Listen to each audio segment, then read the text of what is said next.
Hey David, good start here. Your illustrations look really great.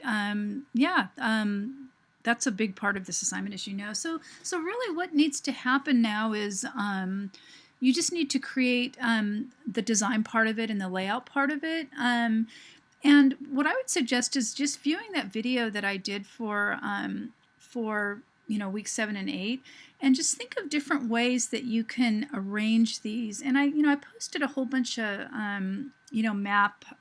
professional map images too. And I also posted let me show you some help for creating skies. Like this is way back here around week 5, but this night sky, some of these skies are really actually really good. So I would just look back at some of those. Just so if you really do want to create a night sky, you can, these are just some tips. They're not that hard.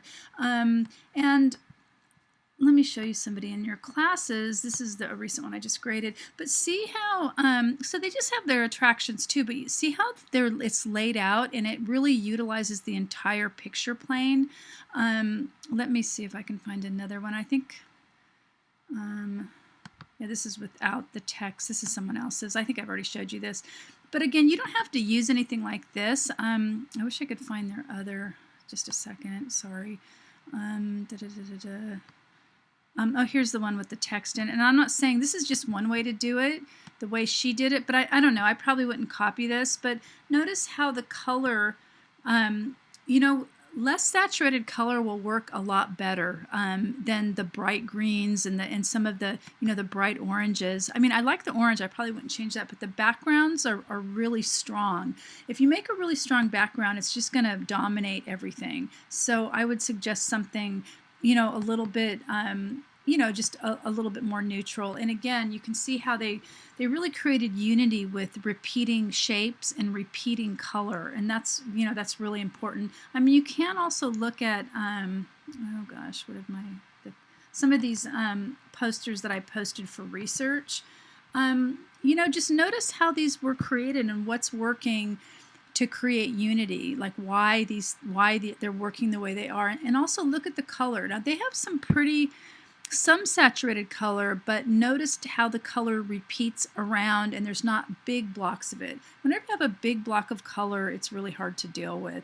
So really what you have to do now, because you really did a great job on these little icons, is just size them and move them around and think of how you want to create the look and feel of this map. You could use a skyline. I mean, that's an easy way to deal with the horizon. Straight on horizon lines are kind of static.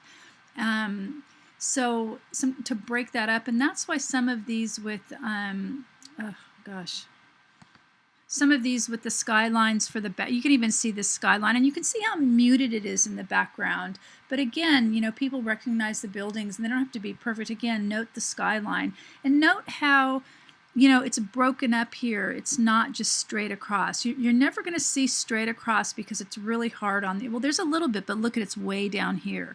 You're never going to see really straight across because it's just really, it's harsh and it creates an uncomfortable feeling. So they've got a lot of horizontal lines, but notice how this is layered. So this is bigger, then it gets smaller and smaller and smaller. And so there's a rhythm with these forms. And again, notice that night sky. And again, gradients go from light to dark if you want to try something like that. So anyway, yeah, I think that you've done a pretty decent job for this week. Just need the design part of it now, and the layout and a lot of the finishing touches. So really allow yourself a good amount of time for this. And, I'm available during the week if you want feedback too. I'm trying to get this done early so you guys have time to work on it. So yeah, let me know if you have any questions, and yeah, really good progress. Okay, nice job. Oh yeah, and thanks for your docs and everything. Your citations looks perfect.